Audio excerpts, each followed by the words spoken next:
तपाईहरुलाई मेरो YouTube च्यानलमा स्वागत छ साथीहरु। आज म तपाईहरुलाई बोर्स एटोमिक मोडेल लिएर आएको छु। बोर्स एटोमिक मोडेल चाहिँ सन् 1913 मा in 1913 Niels Bohr proposed some basic postulates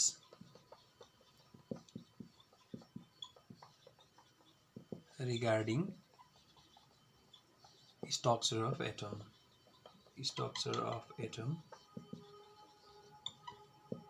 called Bohr's atomic model. Bohr's atomic model. Okay, 1913 मा साथीहरु निल्स बोर जो चाहिँ रदरफोर्डको स्टुडेन्ट पनि थिए, उनले चाहिँ at the age of 24 gave postulates of structure of atom which is called Bohr's atomic model. र bourse atomic model ले चाहिँ कतिपय कुराहरू रदरफोर्डले भन्न नसकेको कुराहरू लिमिटेसनलाई एक्सप्लेन गर्यो र कतिपय न्यू कुराहरू पनि एक्सप्लेन गर्यो साथीहरु. So his model explained limitations of Rutherford's model and some new concepts. रदरफोर्डको मोडललाई मा भएको लिमिटेसनलाई चाहिँ अलिकति एक्सप्लेन गर्न सफल भयो बोर्स एटोमिक मोडलको, र त्यसको साथसाथै केही नयाँ कन्सेप्ट्सहरु पनि एटम सम्बन्धी दियो. त्यसैले यो बोर्स एटोमिक मोडल भन्छौं है त साथीहरु. अब साथीहरु यो बोर्स एटोमिक मोडल चाहिँ बोर्स एटोमिक मोडल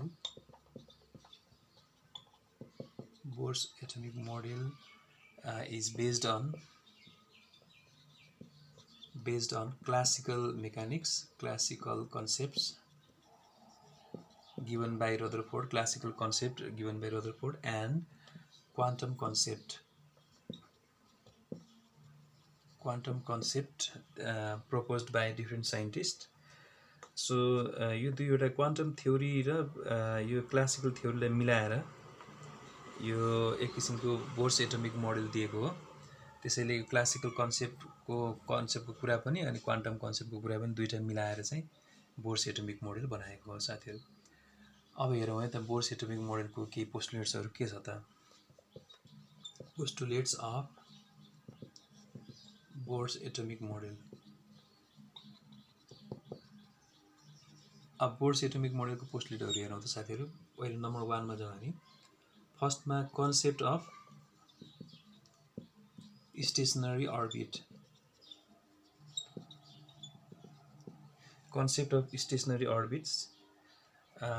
अब स्टेशनरी अर्बिट भन्नाले तपाईलाई थाहै छ साथीहरु, यो जस्तो हामीले पहिला एउटा न्यूक्लियस भयो, त्यो न्यूक्लियसको वरिपरि इलेक्ट्रोनहरु चाहिँ एउटा सर्टेन अर्बिटमा घुम्छ हैन.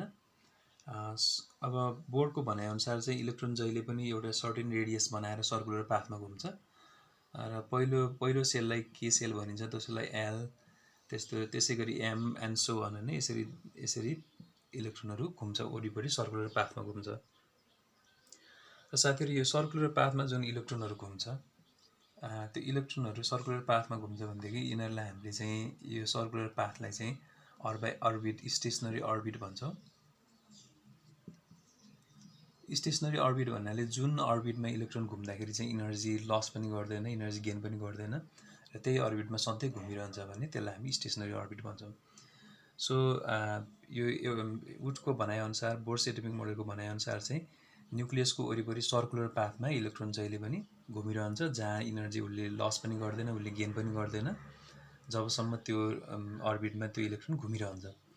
सो यसलाई हामीले के भन्छौं, कन्सेप्ट अफ स्टेशनरी अर्बिट. त्यसैले यो बोर्स एटोमिक मोडलको एकदमै इम्पोर्टेन्ट पार्ट के छ भने साथीहरु, बोर्स एटोमिक मोडलमा कि electron revolves round the nucleus. Electrons revolve round the nucleus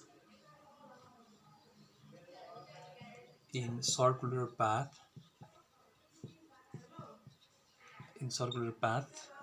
called stationary orbit. called stationary orbits or simply orbits or energy levels. अब stationery orbit भन्नाले के बुझ्छ साथीहरु? स्टेसनरी अर्बिट भन्नाले चाहिँ स्टेसनरी भनेको जुन अर्बिटमा इलेक्ट्रोन घुम्दाखेरि energy is neither lost nor gained हैन. when electron moves on such orbit,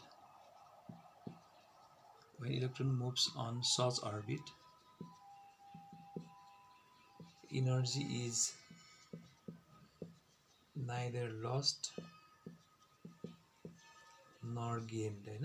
energy न त लस गर्छ न त गेन गर्छ. यस्तो किसिमको अर्बिटलाई चाहिँ हामीले के भन्छौँ? स्टेसनरी अर्बिट भन्छौँ. र यसलाई किन इनर्जी लेभल भन्यो भन्दाखेरि कुनै एउटा पार्टिकुलर अर्बिटमा चाहिँ सर्टेन इनर्जी एसोसिएट भएको हुन्छ भने त्योभन्दा माथि अर्को इनर्जी एसोसिएट भएको हुन्छ र हरेक अर्बिटमा चाहिँ इलेक्ट्रोनको एउटा फिक्स्ड इनर्जी हुन्छ. त्यसैले यिनीहरूलाई हामीले के भन्छौँ? इनर्जी लेभल्स भन्छौँ. र साथीहरु यो जुन न्युक्लियसको वरिपरि जुन इलेक्ट्रोन सर्कुलर पाथमा घुम्छ त्यो सर्टेन रेडियसमा बनाएर घुम्छ. यो मैले फिगरमा देखाएको जुन अर्बिट छ तिनीहरू चाहिँ परमिटेड अर्बिट भयो. परमिटेड भन्नाले त्यहाँनिर चाहिँ इलेक्ट्रोन्सहरू घुम्न अलाउ छ अथवा त्यहाँनिर इलेक्ट्रोन घुम्छ. र यो बिचमा जुन स्पेस छ त्यो स्पेसमा चाहिँ इलेक्ट्रोन घुम्न अलाउ छैन. त्यो चाहिँ नन परमिटेड भयो.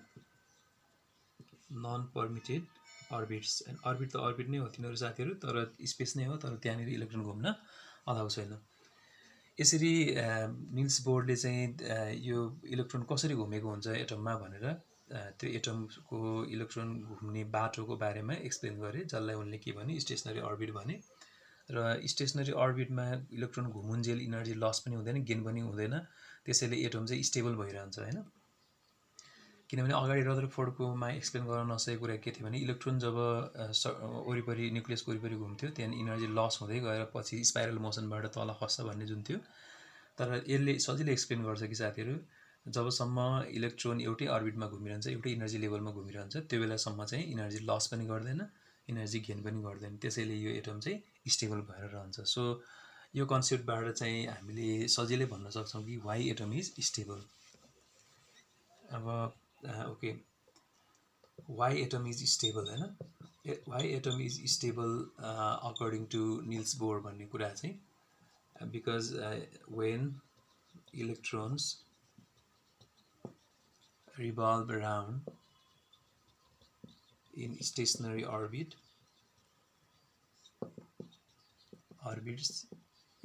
they neither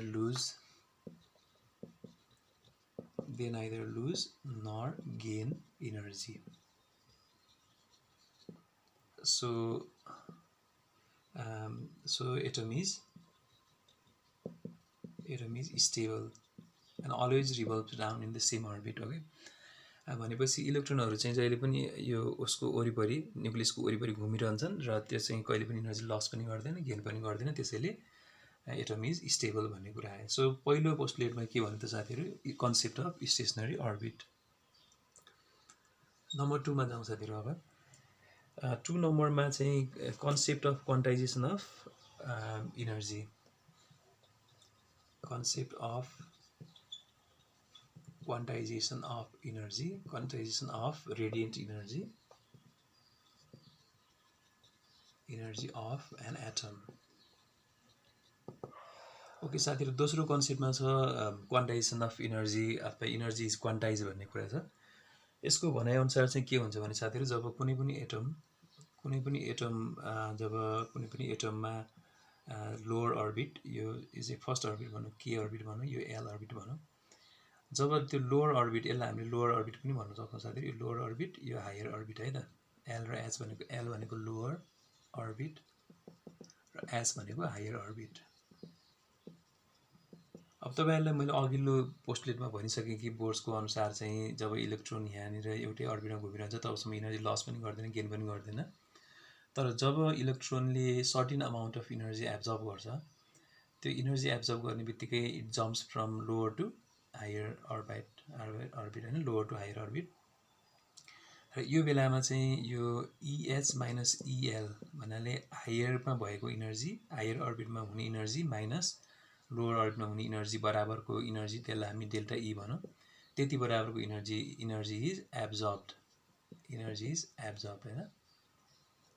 job delta E बराबरको इनर्जी एब्जर्ब गर्छ त्यसपछि इलेक्ट्रोन चाहिँ लोवर अर्बिटबाट हायर अर्बिटमा जम्प गर्छ।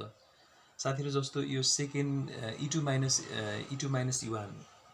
माइनस U1 बराबरको इनर्जी एब्जर्ब गर्यो भनेदेखि यो 1 बाट 2 मा जम्प गर्छ। E3 माइनस U1 बराबरको एब्जर्ब गर्यो भने त्यो थर्डमा 1 बाट थर्डमा फर्स्टबाट थर्डमा जम्प गर्छ। यसरी लोअर अर्बिटमा घुमिरहेको इलेक्ट्रोन चाहिँ हायर अर्बिटमा जम्प गर्नको लागि चाहिँ यदि डेल्टा ई बराबरको इनर्जी एब्जर्ब गर्नुपर्छ। र त्यसै गरी साथीहरु अब यदि यो इलेक्ट्रोन चाहिँ माथि पुगिसक्यो भनेदेखि यसमा चाहिँ सपोज हामीले यदि यो न्युक्लियस भयो भनेदेखि यहाँ यो हायर अर्बिटमा इलेक्ट्रोन छ भने त्यसपछि फेरि यहाँ तल जम्प गर्नको लागि चाहिँ इनर्जी इज इमिटेड। यो बेला चाहिँ इनर्जी इमिट गर्छ बाहिर। तर कति इमिट गर्छ भन्दाखेरि फेरि त्यो लोअर हायर छ भने EH माइनस EL बराबरकै इनर्जी चाहिँ डेल्टा ई बराबरकै इनर्जी इमिट गर्छ, इमिटेड। सो उनको कन्सेप्ट अनुसार चाहिँ दोस्रो कन्सेप्ट अनुसार चाहिँ के हुन्छ भने साथीहरु जस्तो कुनै पनि एटममा लोअर इनर्जीमा बसिरहेको इलेक्ट्रोनहरु चाहिँ हायरमा जाँदाखेरि चाहिँ इनर्जी एब्जर्ब गर्छ। इनर्जी एब्जर्ब गरेपछि हायरमा जान सक्छ र यो यदि माथि रहेको अर्बिटमा रहेको इलेक्ट्रोनले चाहिँ इनर्जी लस गर्यो, त्यो डिफरेन्स बराबरको इनर्जी लस गर्यो भने त्यो लोअरमा जम्प गर्छ। यसरी साथीहरु हामीले सजिलै के भन्न सक्छौं भने यसबाट हामीले सजिलै के भन्न सक्छौं भने when electron of lower orbit in an atom absorbs energy, it jumps to higher energy level. It jumps to higher energy, it jumps to higher energy level. When electron of lower orbit in an atom absorbs energy, it jumps to higher energy level. त्यसैगरी when electrons of higher energy level jumps to lower energy level,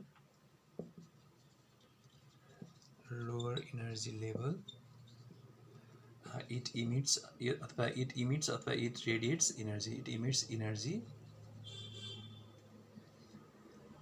So अब energy absorbed or emitted equals to delta E, energy difference, that is EH minus EL.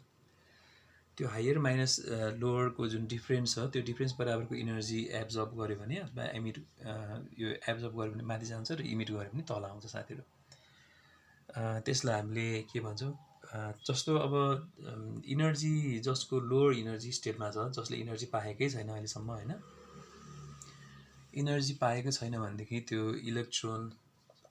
Electrons revolves round in stationary orbit, भनेको energy नपाउँदै stationary अर्बिटमा जुन फर्स्टमा भयो फर्स्टमा, सेकेन्डमा भयो सेकेन्डमा जुन इलेक्ट्रोन रिभल्भ राउन्ड गर्छ, then they are in ground state हैन। तिनीहरुलाई हामीले के भन्छौं ग्राउन्ड स्टेट भन्छौं, GS ग्राउन्ड स्टेट भनेको के हो त साथीहरु, इलेक्ट्रोन जुन स्टेशनरी अर्बिटमा छ त्यो स्टेशनरी अर्बिटमा घुमिरह्यो भने त्यसलाई हामी ग्राउन्ड स्टेटमा भएको इलेक्ट्रोन भन्छौं। But when electron jumps from lower to higher by absorbing energy, it is they are in excited state. त्यसैले कुन बेला हामीले एक्साइटेड स्टेट भन्छौं त साथीहरु, जब उनीहरु जस्तो यो लोअर अर्बिटमा थियो हैन, यो लोअर अर्बिटमा थियो इलेक्ट्रोन न्युक्लियस भयो, जब यो हायरमा जम्प गरेर गयो त्यसपछि हायरमा जम्प गरेर जानेबित्तिकै यो चाहिँ हाम्रो ग्राउन्ड स्टेट भयो भने यो चाहिँ हाम्रो एक्साइटेड स्टेट भयो साथीहरु। ग्राउन्ड स्टेटबाट एक्साइटेड स्टेटमा जम्प गर्न सक्छ हैन। पहिला जुनमा इलेक्ट्रोन पहिले लोअर अर्बिटमा थियो त्यो चाहिँ ग्राउन्ड स्टेट, वेल यो जम्प गरेर माथि गयो भने यो चाहिँ एक्साइटेड स्टेट भन्छौं। यसरी इलेक्ट्रोन्सहरु एटममा भएको इलेक्ट्रोन को ग्राउन्ड स्टेटमा र को एक्साइटेड स्टेटमा भनेर सजिलै हामी बताउन सक्छौं है त। तर अब साथीहरु एउटा नयाँ कुरा छ, जस्तो जब लोवर अर्बिटबाट जब हायर अर्बिटमा जम्प गर्छ इलेक्ट्रोन, यहाँबाट यहाँ जम्प गर्दा होस् वा यहाँबाट यहाँ जम्प गर्दा होस् हैन, यसमा इनर्जी एब्जर्ब हुन्छ प्लस डेल्टा ई भनेको, प्लस भनेको एब्जर्ब हुने, यसमा माइनस डेल्टा ई। जुन यो इनर्जी छ साथीहरु, यो चाहिँ क्वान्टाइज हुन्छ। क्वान्टाइज भन्नाले कस्तो भने, जस्तो जति अमाउन्ट अफ इनर्जी पाए पनि इलेक्ट्रोन चाहिँ यहाँबाट यहाँ जम्प गर्ने भन्ने हुँदैन। एउटा fixed amount of energy is absorbed or emitted हैन, एकदम फिक्स्ड अमाउन्ट अफ इनर्जी मात्रै एब्जर्ब अर इमिट गर्छ। त्यो fixed amount of energy delta E भन्छौँ हामी, त्यसलाई डेल्टा ई। त्यो फिक्स्ड अमाउन्ट अफ इनर्जी भनेको चाहिँ higher minus ES minus EL हुन्छ। त्यसको डिफ्रेन्स बराबरको जति इनर्जी छ त्यति मात्रै ठ्याक्कै एब्जर्ब गर्छ, त्योभन्दा बढी वा घटी एब्जर्ब गर्दैन। यसरी fixed amount of energy is absorb or emitted by electron is called quantum हैन, यसलाई हामी क्वान्टम भन्छौँ, क्वान्टम अर फोटोन भन्छौँ है साथीहरु, हामी यसलाई क्वान्टम अर फोटोन। त्यसैले एउटा प्याकेट अफ इनर्जी भनौँ, a packet of energy which is absorb by electron when it jumps from lower to higher or higher to lower, that energy is fixed in amount and this is called quantum or photon. र त्यो quantum और फोटोनको energy कति हुन्छ साथीहरु, H new बराबरको energy हुन्छ। त्यो H new भन्नाले हामीले एच भनेको के हो साथीहरु, प्ल्याङ्क्स कन्स्ट्यान्ट, जसको भ्यालु छ 6.62 × 10⁻⁻34 जुल सेकेन्ड। एकदमै स्मलेस्ट भ्यालु छ साथीहरु यो प्ल्याङ्क्स कन्स्ट्यान्टको। र म्यू भनेको चाहिँ फ्रिक्वेन्सी अफ रेडिएसन भयो, frequency of radiation that is absorb or emitted. यसरी साथीहरु यो कुनै पनि एटममा लोवर अर्बिटबाट हायर अर्बिटमा जम्प गर्दाखेरि चाहिँ इनर्जी इज भेरी फिक्स्ड, त्यो fixed amount of energy absorb गर्छ अर इमिट गर्छ भन्ने कन्सेप्टलाई चाहिँ concept of quantization of energy भन्छ है त। सो यसमा मैले तपाईहरुलाई अलिकति कुरा गरौँ, जस्तै the fixed amount of energy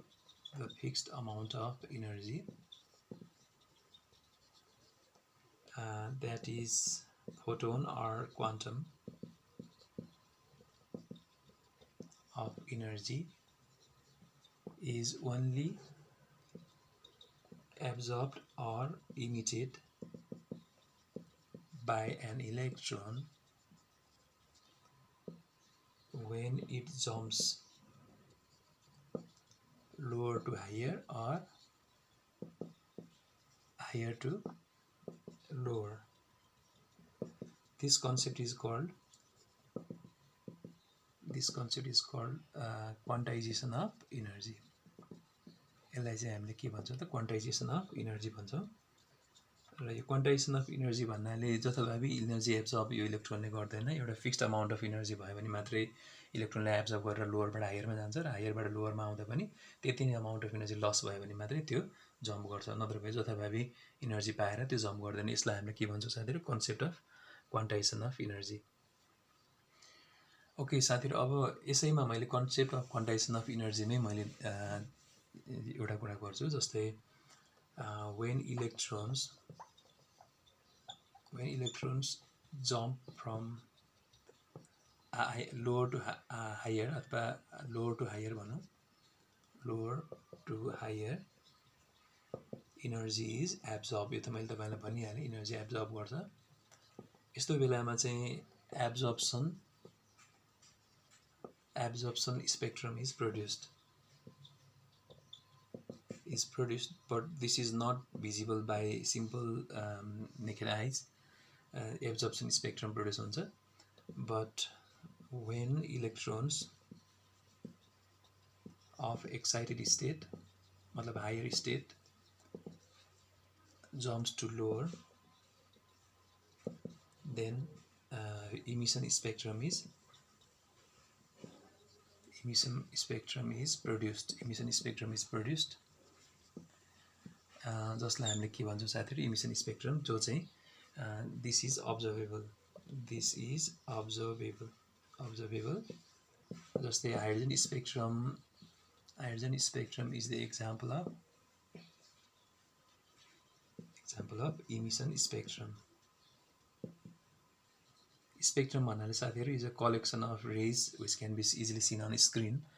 त्यसैले यो एटममा जब इलेक्ट्रोनहरू लोवरबाट हायरमा जान्छ त्यो बेला इनर्जी एब्जर्ब हुन्छ र एब्जर्प्सन स्पेक्ट्रम प्रड्युस हुन्छ भने जब हायरबाट लोवरमा आउँछ त्यति बेला इनर्जी इमिट हुन्छ र त्यति बेला इमिसन स्पेक्ट्रम इज प्रड्युस्ड। कुन बेला एब्जर्प्सन स्पेक्ट्रम र कुन बेला इमिसन स्पेक्ट्रम प्रड्युस हुन्छ भन्ने कुरा मैले तपाईँलाई भन्न खोजेको।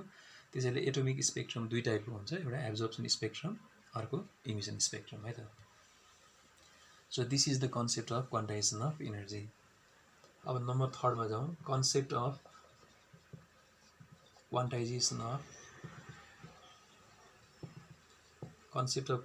Of angular momentum. अब साथीहरू जस्तै यो न्युक्लियस भयो हैन, न्युक्लियसको वरिपरि यो फर्स्ट अर्बिट भयो, यो सेकेन्ड अर्बिट भयो, यो थर्ड अर्बिट भयो, लाइक द्याट अल।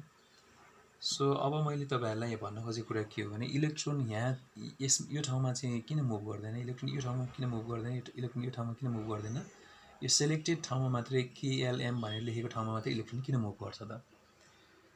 यसको लागि तपाईँहरूले साथीहरू के बुझ्नुपर्छ भने इलेक्ट्रोन जथाभावी मुभ गर्दैन न्युक्लियसको वरिपरि।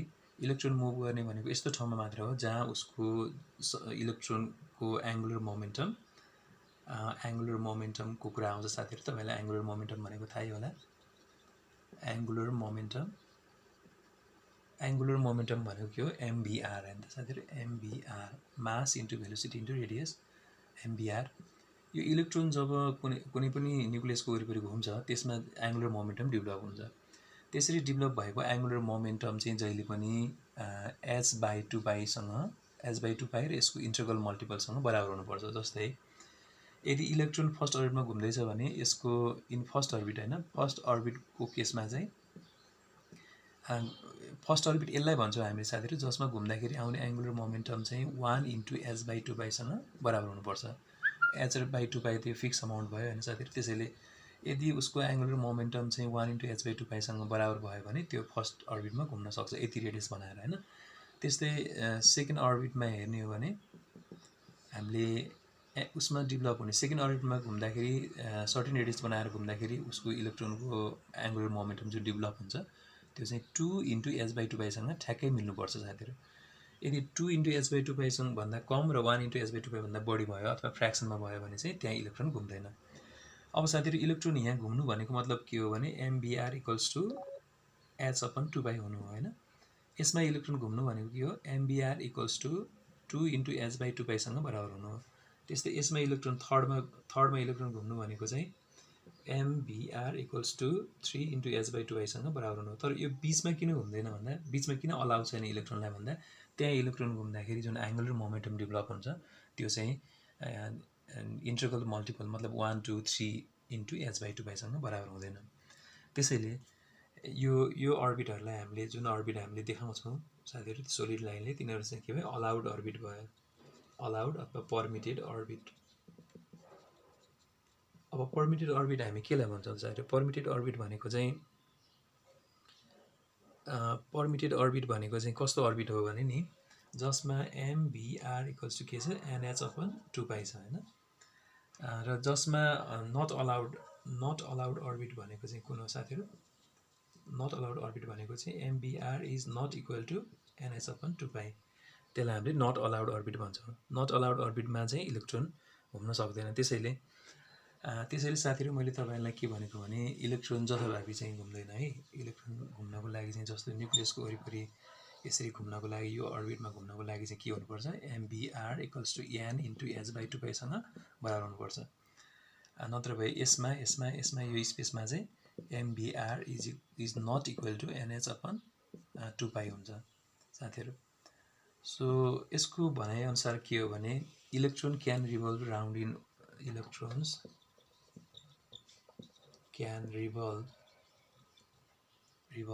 Round in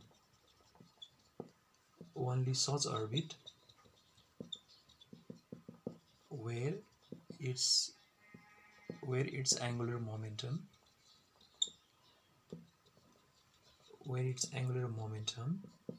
MVR is equal to integral multiple of 2h/2π that is mvr equals to mh upon 2 pi, where m भनेको mass भइहाल्यो साथीहरु, v भनेको velocity, r भनेको radius, h is Planck's constant and 2 pi. So n को value चाहिँ के हुन सक्छ 1 2 3 like that. तर यसमा के हुन सक्दैन भने साथीहरु n को भ्यालु चाहिँ कहिले पनि फ्र्याक्सन मा चाहिँ हुन सक्दैन है। यदि यो यसको एंगुलर मोमेन्टम यदि n नभएर 1.5 2.5 अथवा 0.5 into h upon 2 pi सँग बराबर भयो भने त्यहाँ चाहिँ इलेक्ट्रोन घुम्न अलाउ छैन। So this concept is called quantization of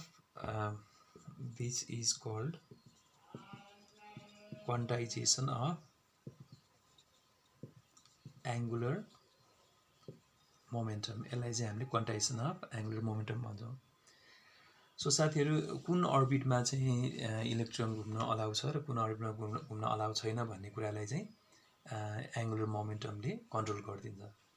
suppose मैले यो न्यूक्लियस भयो, यसको फर्स्ट अर्बिट भयो, यसमा इलेक्ट्रोन घुम्न सक्छ, यहाँ घुम्न सक्दैन, यहाँ किन घुम्न सक्छ भने यसमा डेभलप हुने, यसमा घुम्दाखेरि डेभलप हुने angular momentum equals to 1 into h by 2 pi सँग बराबर छ। तर पक्कै पनि यदि यहाँ इलेक्ट्रोन घुम्यो भने चाहिँ यसको angular momentum is equals to something 0.5 upon h by 2 pi होला वा 0.6 into h by 2 pi होला। त्यसैले यहाँ घुम्न सक्दैन, यहाँ चाहिँ घुम्न सक्छ है त। This concept is called quantization of angular momentum. Okay साथीहरु, अब नम्बर 4 मा जाउँ हामी। नम्बर 4 मा चाहिँ स्टेबिलिटी अफ एटम को बारेमा हामीले अलिकति एक्सप्लेन गरे। स्टेबिलिटी अफ एटम को बारेमा थोरै एक्सप्लेन गरे उनले।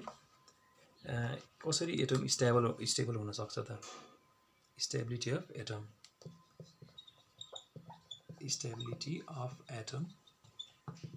अब electrons revolve around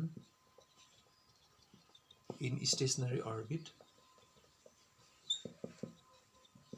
where centrifugal force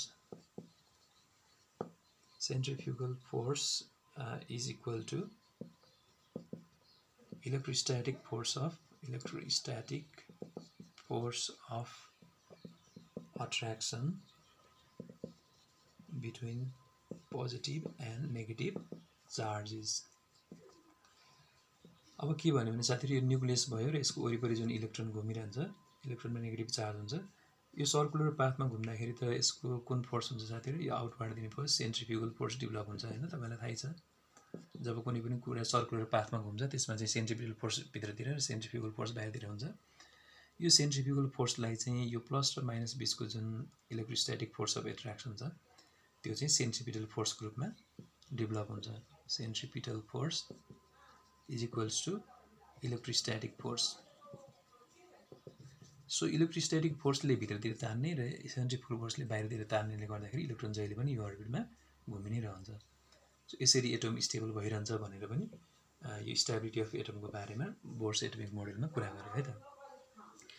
so यसरी साथीहरु बोर्स एटमिक मोडेलमा चारवटा कुराहरुको एकदमै इम्पोर्टेन्ट कुराहरु एक्सप्लेन भयो। जस्तै फर्स्ट नम्बरमा छ स्टेशनरी अर्बिटको कन्सेप्ट। स्टेशनरी अर्बिट, कस्तो अर्बिटलाई स्टेशनरी अर्बिट भन्छ भनेर। अर्को concept of quantization of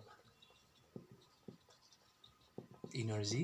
एटममा energy किन क्वान्टाइज हुन्छ, एटममा इलेक्ट्रोनको जम्पिङ गर्दाखेरि किन फिक्स्ड अमाउन्ट अफ इनर्जीले मात्रै रेडिएसन एब्जर्ब गर्छ र रेडिएसन लस गर्छ भन्ने कुरा हो। एक्साइटेड स्टेट, ग्राउन्ड स्टेट कुरा छ। नम्बर 3 मा concept of quantization of angular momentum. Quantisation of angular momentum र अर्को नम्बर 4 मा स्टेबिलिटी अफ एटमको कुरा है त। यसरी बोर्स एटमिक मोडेलले 4 वटा एकदमै इम्पोर्टेन्ट कुराहरु, एटमको इम्पोर्टेन्ट कुराहरु चाहिँ दिन सफल भए। ओके साथीहरु, तपाईहरुलाई मैले बोर्स एटमिक मोडेलको बारेमा कुरा गरे। अब बोर्स एटमिक मोडेलको मोडेल ल्याइसकेपछि के कुराहरु चाहिँ एप्लिकेसन के हो त बोर्स एटमिक मोडेलको भन्ने कुराहरु गर्छु म तपाईहरुलाई आज। सो बोर्स एटमिक मोडेलको कुराहरुमा बोर्स एटमिक मोडेलको फर्स्ट एप्लिकेसन है त।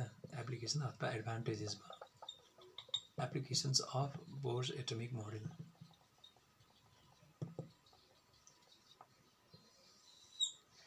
ओके, नम्बर 1 मा Stationary orbit, the stationary state of electron, the stationary state जुन अगाडि मैले तपाईलाई बताएँ, stationary state of electrons are numbered as 1 n equals to 1 for k cell, 2 for l cell, like that 3 dot dot, which are principal quantum number,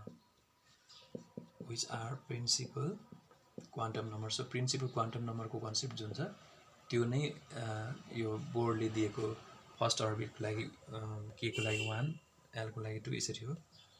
number 2 मा यसैगरी radius of stationary orbit calculate गर्न सफल भयो।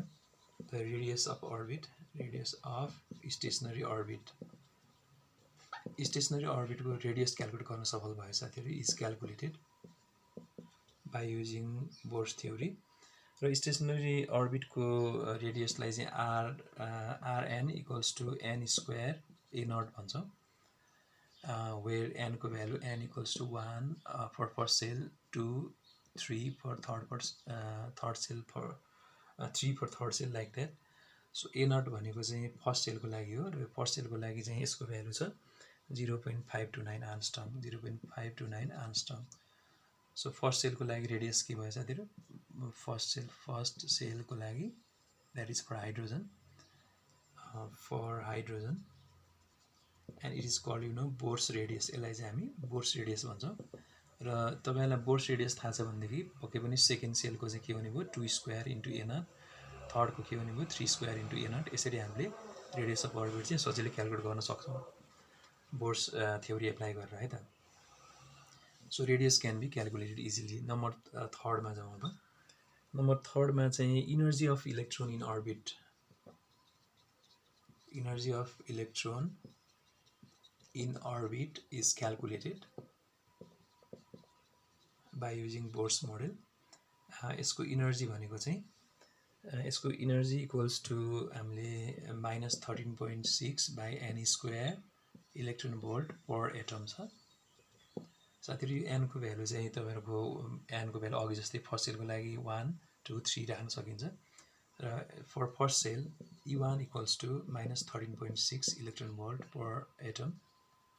त्यस्तै for E2 -13.6 upon 4 भयो, 2 square भनेको 4 electron volt per atom. यसरी हामीले सबैको क्याल्कुलेट गर्न सकिन्छ है त, कुन इलेक्ट्रोन चाहिँ कुन अर्बिटमा घुम्दा कति इनर्जी हुन्छ भनेर हामीले सजिलै क्याल्कुलेट गर्न सक्छौं।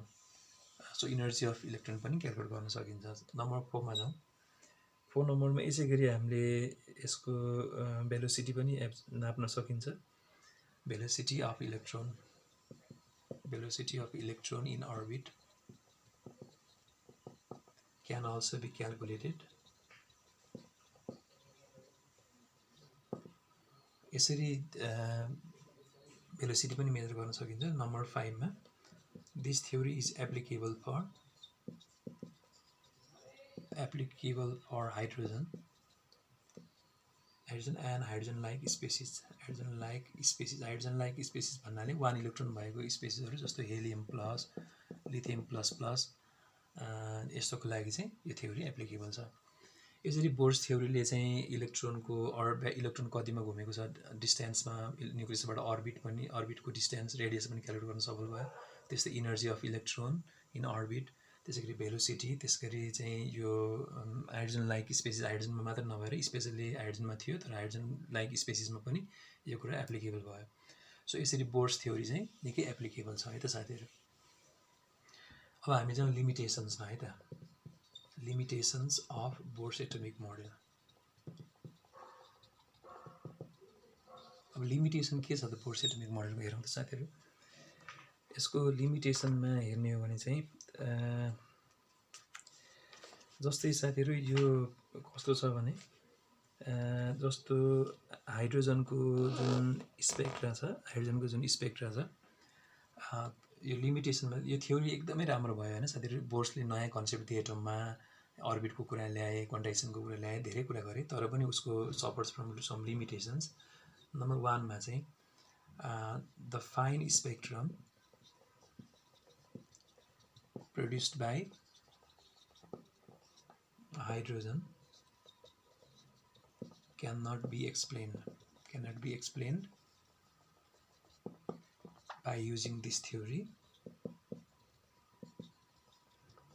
but line spectrum can be explained.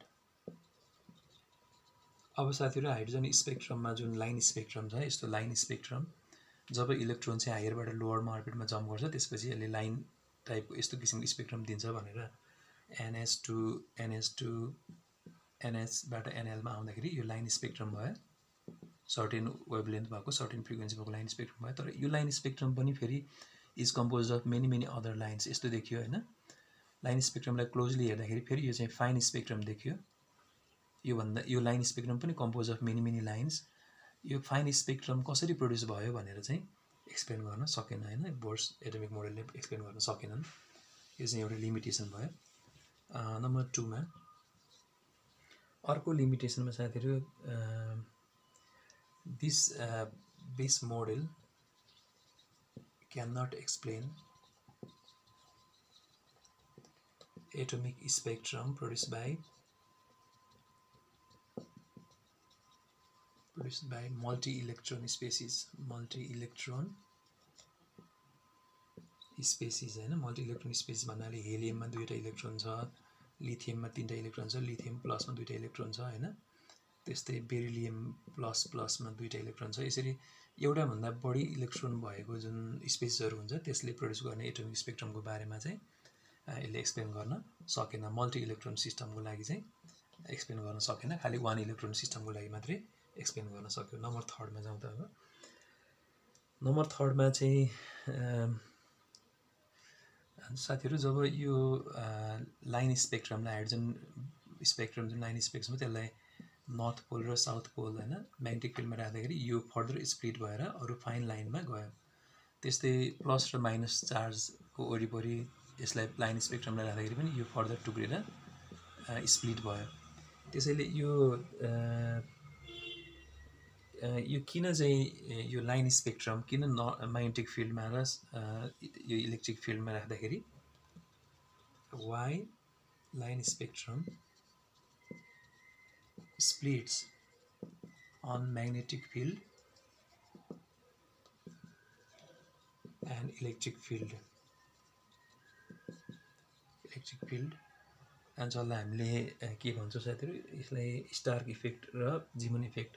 Magnetic फिल्डमा Zeeman effect and Stark effect भन्छौँ। यो इलेक्ट्रिक फिल्डमा स्प्लिट हुन्छ भन्ने कुरा स्टार्क इफेक्ट र म्याग्नेटिक फिल्डमा स्प्लिट हुन्छ भन्ने कुरा जीमन इफेक्ट हो। could not be explained by Bohr's atomic model। यो बोर्स एटमिक मोडलले यो कुरालाई चाहिँ एक्सप्लेन गर्न सकेन। स्टार्क इफेक्ट र जीमन इफेक्टलाई किन लाइन स्पेक्ट्रमलाई चाहिँ म्याग्नेटिक फिल्ड इलेक्ट्रिक फिल्डमा राख्दाखेरि स्प्लिट हुन्छ भन्ने कुरालाई एक्सप्लेन गर्न सकेन, त्यो पनि एउटा डिमेरिट भयो है त साथीहरु। नम्बर 3 भयो यो। नम्बर 4 मा जाउँ। ओके, 4 नम्बरमा why atom forms chemical bond। why atom forms chemical bonds to give compound भन्ने कुरा पनि to give compound could not be explained by Bohr's theory। यसरी धेरै कुराहरु छ साथीहरु, मैले तपाईलाई 4 वटा कुराहरु मेन्सन गरे। त्यसैले लिमिटेसन्स बोर्स एटमिक मोडलको लिमिटेसन भएपछि मात्रै अर्को थ्योरी आउने हो नि हैन साथीहरु, किनभने एउटा थ्योरीको लिमिटेसन पश्चात अर्को थ्योरी आउँछ। भइरहेको एक्जिस्टिङ थ्योरीमा चित्त बुझायो भने त नयाँ थ्योरी आउँदैन। त्यसैले रदरफोर्डको केही लिमिटेसन हटाउन बोर्स एटमिक मोडल आएको देखियो र केही नयाँ कुरा पनि पत्ता लगाए। त्यसैगरी बोर्स एटमिक मोडलको पनि धेरै कुराहरु डिमेरिट छ र यो कुरालाई हटाउन अर्को नयाँ थ्योरी आज एटमिक स्ट्रक्चरमा। त्यसैले हामीले बोर्स एटमिक मोडलको पनि लिमिटेसन सहित पढ्नुपर्छ है त साथीहरु। यसरी मैले तपाईलाई आज बोर्स एटमिक मोडलको बारेमा बताएँ। मैले पक्कै पनि अर्को भिडियोमा तपाईहरुलाई बोर्स एटमिक मोडलले कसरी हाइड्रोजन स्पेक्ट्रम एक्सप्लेन गर्छ भन्ने कुरा चाहिँ तपाईहरुलाई बताउने नै छु। हाइड्रोजन स्पेक्ट्रम भनेको के हो र कसरी एक्सप्लेन भयो भनेर, स्पेक्ट्रम भनेको के हो भनेर आज मैले तपाईलाई खाली बोर्स एटमिक मोडलको सरसर्ती बताएँ। बोर्स एटमिक मोडल पक्कै पनि एटमको एउटा माइलस्टोन हो एटमिक स्ट्रक्चरको। तपाईले बुझिहाल्नुभयो होला, यसले नयाँ कन्सेप्ट अफ स्टेसनरी अर्बिट ल्यायो, त्यसपछि क्वान्टाइजेसनको कुरा ल्यायो हैन।